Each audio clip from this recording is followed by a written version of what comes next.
Next topic है hydrosphere. The hydrosphere is the total volume of the water on the surface of our planet. Although the Earth's hydrosphere has been around the longer than 4 billion years, it continues to change and rise. This is caused by the sea floor spreading and continental drift. Hydrosphere occupies more than two-thirds of the total surface of the Earth. Hydrosphere covers about 71%, 70.9% of the Earth's surface. There is only one word ocean, but the continent divide the ocean into 5 largest distinct parts. तो इसको पढ़ने से पहले एक बार ना water distribution देख लेते हैं कि अर्थ पे जो 71% वाटर है वो कैसे डिस्ट्रीब्यूट होता है। देखिए यहाँ पे 71% of the globe is covered by the hydrosphere and the remaining 29% lithosphere. Only 3% of the water on the surface is fresh. मतलब जो आप पानी पीते हो ना, फ्रेश वाटर आपके पीने के लायक है डायरेक्टली, वो केवल 3% है या इससे भी कम है। Then remaining 97% reside in the ocean. Okay, ये ध्यान देना। अब यहाँ पे देखना, जो ओशन है ये सबसे ज़्यादा इसमें पानी है, कितना है 97.25%, मतलब 3% से कम भी हमारे पास बचता है। Then ice cap and glacier दूसरे नंबर पर ज़्यादा पानी कहाँ पे है, 2.05% यहाँ पे है। देन ग्राउंड वाटर तीसरे नंबर पे है, ये 0.68% ये है। देन आपका लेक आता है चौथे नंबर पे 0.01%।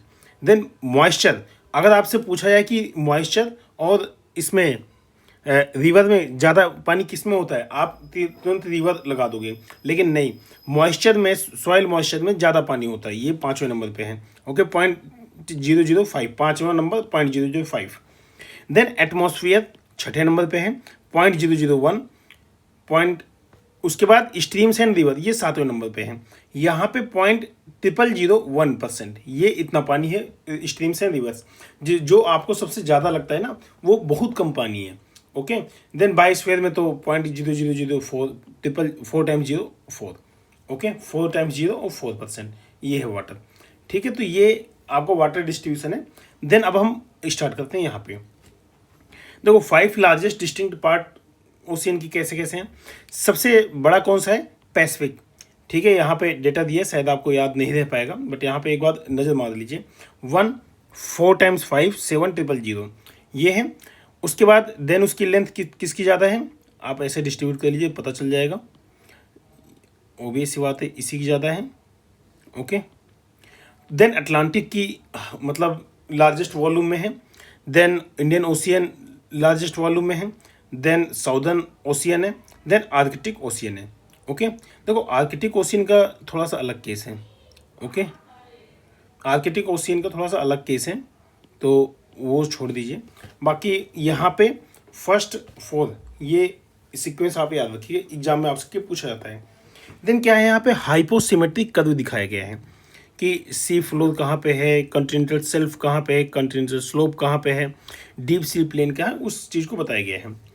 बेसिक बात समझो, जो कॉन्टिनेंटल शेल्फ है, ओके, शेल्फ तो जहाँ पे सी और लैंड, लिथोस्फीयर और वाटर वाला पोर्शन जो जहाँ एक दूसरे को टच करता है, पानी और सरफेस ना, उसी के आसपास का जो है कॉन्टिनेंटल शेल्फ होता है। देन जैसे जैसे वो नीचे आता जाता है तो वो स्लोप ही थोड़ा सा होता है, स्लोप वहाँ गहराई बढ़ती जाती है, उसी को स्लोप बोलते हैं। बाकी जहाँ पे स्लोप खत्म होता है उसके जस्ट बाद से डीप सी प्लेन स्टार्ट हो जाता है। तो ये बेसिक्स है, बाकी हम पढ़ते हैं। Oceanic relief is a part of the lithosphere relief. Then hyposographic curve describe the distribution of the Earth's surface elevation and ocean depth relative to the sea level. We read the hypsographic curve like graph with x-axis horizontal and y-axis vertical. The x-axis tells us elevation of the province, and the curve line of on the graph tells us about the provinces. Where we see the changes in the slope of the line, we are looking at the different provinces. The oceanic, देखो basic क्या है, हिप्सोग्राफिक आपको पता होना चाहिए क्या है, ये distribution of the earth surface बताता है। Okay, then the oceanic crust differs strikingly from the continental crust with the respect to rock types, structure, landform, age, origin. मतलब ये सारे बेसिक पैरामीटर जिसके बेस पर डिफर करता है। Then four major division in the ocean relief are, कौन कौन से? Sorry, continental shelf, it is submerged margin of the continental mass extending from the shore to the first prominent slope. Then continental slope आता है. Self तो वही basic जहाँ पे submerge, जैसे मतलब ये लैंड है और यहाँ वाटर आ रहा है, तो यही पास का स्लोप मतलब सेल्फ हो गया. अब जैसे जैसे अब जैसे ये अंदर ये यहाँ पे वाटर मिला, उसके बाद ऐसे कहीं गहराई बढ़ती जाएगी ऐसे. ओके, तो ये वाला तो सेल्फ हो गया. इसके बाद जो ये गहराई बढ़ रही है ना, इसको हम स्लोप बोलते हैं. और राइज तो फिर बाद वाला राइज हो गया. Okay, the slope that extend from the continental shelf down to the ocean deep. Okay, मतलब स्लोप जो डाउन साइड ओशियन डीप तक जाता है, ये डाउन साइड ओशियन डीप तक जाता है. Then continental rise, this is gently sloping sea floor lying at foot of the continental slope leading to gradually into the abyssal plain. Then अभी इसको हम देखेंगे बाद में, पहले हम थ्योरी पढ़ लेते हैं उसके बाद. देन अबाइसल प्लेन क्या है? This is the large expanse of the smooth ocean floor found at depth of 3000 to 6000 meter. In the fact, they are most widespread landform on the earth and occupy almost 76% of the total oceanic area. Okay, then oceanic trenches क्या होता है? Oceanic trenches are narrow, deep depression in the sea floor representing the line of subduction of an oceanic lithosphere. Basic क्या है subduction, यहाँ पे बात क्या है वो मैं बता देता हूँ. जैसे मान लो दो प्लेट टेक्टोनिक है, ठीक है, प्लेट टेक्टोनिक है, तो भाई जब सबडक्शन मतलब ये इसमें ये इसे प्रेस करे, ये इस पे इसे प्रेस करेगी, तो जो हैवी प्लेट है वो नीचे चली जाएगी, तो यहाँ पे ये क्रैश कर जाएगी. उसके बाद यहाँ पे यही जोन जो है ना सबडक्शन जोन हो गया, तो थोड़ा इस टाइप का दिखेगा, तो ऐसे ट्रेंच टाइप की बन जाएगी ऐसे. उसी को कहते हैं oceanic trenches. The ocean trenches are lowest area on the earth surface and occupy almost 70% of the oceans relief. They have very steep slope. Obvious सी बात है, ट्रेंच है तो स्टीप स्लोप तो होगा ही. Example of oceanic trenches include the Mariana trenches, Challenger Deep in ocean, deep in the Mariana trench, then Tonga trench, then Kuril Kamchatka trench. ये सारी कुछ इंपॉर्टेंट ट्रेंच है, इनकी लोकेशन आपको पता होनी चाहिए. लोकेशन भी हम मैं थोड़ी देर बाद इसको दिखा देता हूँ, यहीं पे दिख जाएगा. यहाँ शायद दिया नहीं है बट ठीक है, मैं उसको बता दूंगा आपको. Then oceanic ridge formed by the lava that erupts beneath the sea and cools to form the solid rock. एक बेसिक समझो, रिज क्या है? जैसे मान लो लावा मतलब यहाँ पे जैसे सरफेस पे वोल्केनो आता है तो माउंटेन टाइप का बना देता है, ठीक है, ऐसे टाइप का ऐसे. लेकिन अगर ये ओशियन के अंदर आएगा तो क्या होगा? हाइट तो ज़्यादा नहीं बढ़ेगी क्योंकि जितना लावा उतना निकलेगा. उसके बाद आसानी से वाटर से कूल कर देगा. जब कूल कर देगा तो ऐसे रिज टाइप की बन जाएगी, ऐसे थोड़ा सा उभरा हुआ पोर्शन वहाँ पर रहेगा, उसी को ओशियनिक रिज कहते हैं. Then mid oceanic ridge and under water mountain system formed by the plate tectonics. वही बात है, मिड ओशियनिक रिज बन गया. Then guyot. Goet is also known as the Table Mount, is an isolated underwater volcanic mountain with a flat top below the surface of the sea. They are commonly found in the Pacific Ocean, but they have been identified in all the ocean except the Arctic. Arctic को बताया था ना, थोड़ा सा यहाँ अलग रहेगा system, बाकी सब एक जैसे रहेंगे. Then submarine canyon. Submarine canyon क्या है? Narrow steep sided valleys that cut the into continental slope and continental rise of the ocean. Then fracture zone, a linear oceanic feature often hundreds, even thousands of kilometers long. They are a consequences of the plate tectonics. Okay. Then similarly, other ocean relief features included Iceland arcs, atolls, coral reefs, submerged volcanoes, sea scraps. Basic क्या है? अगर आपको कभी पूछा जाए कि ये सब क्या है, oceanic ridge, mid oceanic ridge, गोएट, तो ये सब मतलब ओशियनिक रिलीफ है, मतलब ओशियन के अंदर जो कुछ पाए जाते हैं छोटे छोटे चीज़ें, वो सारी चीज़ें हैं.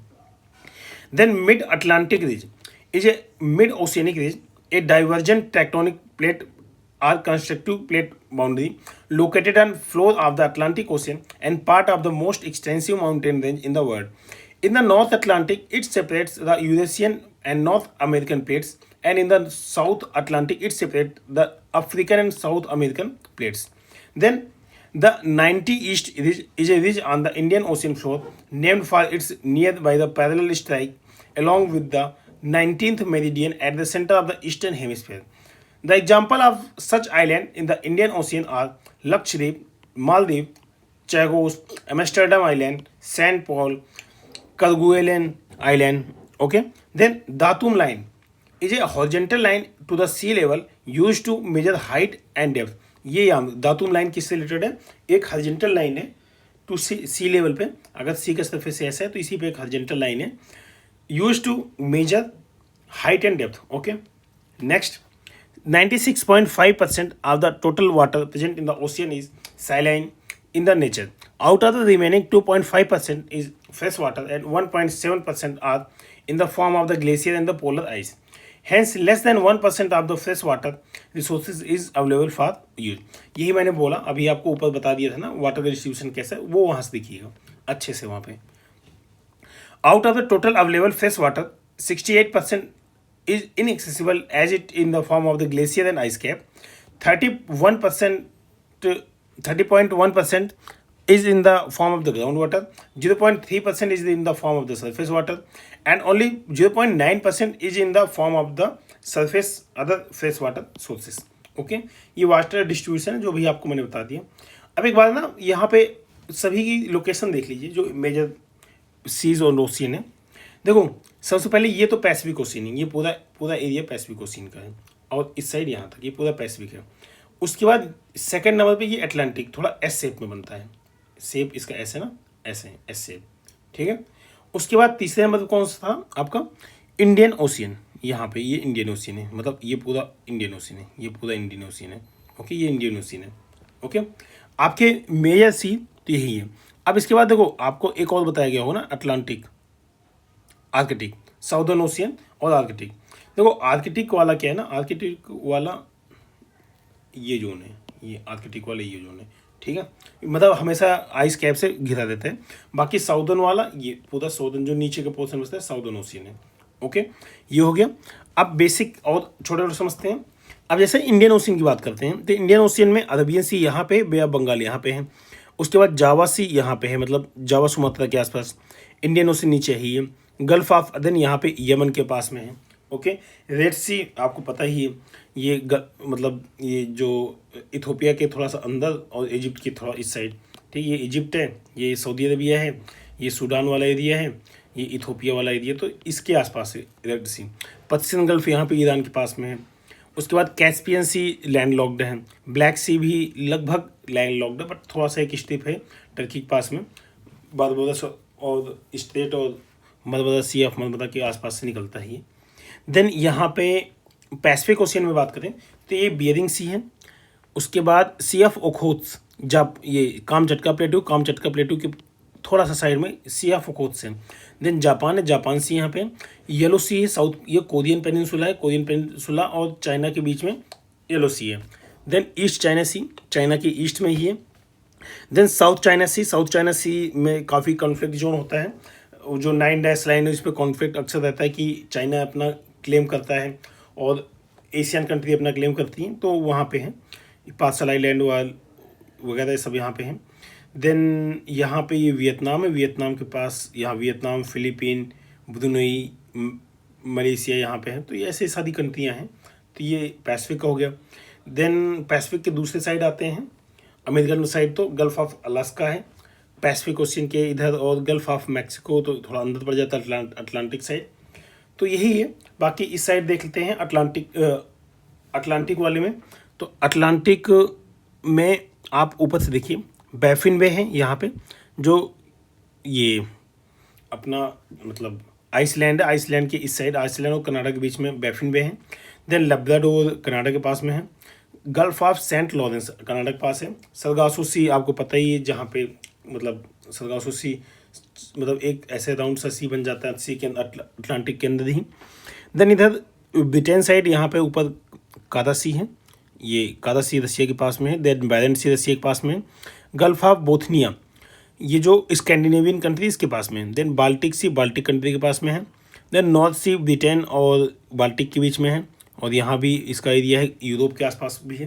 देन गल्फ ऑफ बिस्केक यहाँ पे जो फ्रांस और स्पेन और पुर्तगाल वाला रीजन है उसके बीच का है. देन आते हैं मेडिटेरियन के अंदर एड्रियाटिक सी है. ओके, और यहाँ पे डेड सी तो पता ही जॉर्डन के पास में है. देन ये आप ब्लैक सी और कैस्पियन देख चुके हैं पहले से, और बाकी रसिया के पास में यहाँ पे लैप्टिव सी है और ईस्ट साइबेरियन सी है। ओके, ये मेजर सीज थे जो आपने देखा। बाकी मैरियाना ट्रेंच यहाँ दिया नहीं गया है, पैसिफिक में ही यहाँ पे कहीं मैरियाना ट्रेंच है यहाँ पे। ओके, तो बट ठीक है, दिया नहीं गया है, कोई बात नहीं, ठीक है। तो ये बेसिक है। देन क्वेश्चन स्टार्ट करते हैं। With reference to the ocean mean temperature OMT, which of the following statement is correct? OMT is measured up to the depth of the 26 degrees Celsius isotherm, which is 129 meters in the southwestern Indian Ocean during the January March. Actually यहाँ पे statement दिया, आपको सही और गलत बताना है। तो यहाँ पहला वाला स्टेटमेंट देखो, पहली चीज़ तो ये यूपीएससी क्वेश्चन है। यूपीएससी अक्सर डेटा में खेलती है, मतलब डेटा जनरली गलत देती है। तो वहाँ से आप जैसे OMT measured up to depth of 26 degree isotherm, which is 129 meters in the south western Indian Ocean during January March. तो ये थोड़ा सा स्पेसिफाई ज़्यादा कर दिया है, तो यहाँ से पहले स्टेटमेंट गलत है। अब आते हैं दूसरे स्टेटमेंट पे। OMT collected during January March can be used in accessing the weather. The amount of the rainfall is monsoon will be less or more than a certain long term mean. तो देखो इसमें काफ़ी ज़्यादा possibility दी है, तो ये statement सही है, पहला वाला गलत है। ओके, तो पहला वाला गलत है, दूसरा सही, तो बी स्टेटमेंट सही है। एक्सप्लेनेशन में 26 degree isotherm is noticed at depth varying between 50 to 100 meter during January March. The mean 26 degree Celsius isotherm in the south western Indian Ocean is at a depth of the 59 meters, इसलिए वो गलत है। Okay, then the surface of the earth covered with the water is approximately, कितना है, ये काफ़ी 2/3 है, काफ़ी आसान क्वेश्चन है। On the sea level, nearest place to the center of the earth is North Pole. Okay. Then datum line ऐसे directly question पूछा, 2 बार पूछा जा चुका है। क्या है? Is a horizontal line to the sea level from where the height of the and depth are measured. Directly question आता है, दोबारा आ सकता है। The part of our hydrosphere is, क्या है, Pacific Ocean. Then a ridge of 64,000 kilometre length and 2,000 kilometre to 2,400 kilometer width passing through the North and South Atlantic Ocean basin enter into the South Pacific Ocean basin through Indian Oceanic and then from the middle of the Australian Antarctic. This ridge is mid oceanic ridge बोलते हैं ना, इसी को mid oceanic ridge बोलते हैं इसी को। Then where is the 90 East ridge situated? ये थोड़ा वैसा क्वेश्चन है, इंडियन ओशियन में है। Then the tension of the gravitational water in the ground is, क्या है, below 1/3 atmosphere. Then consider the following statement.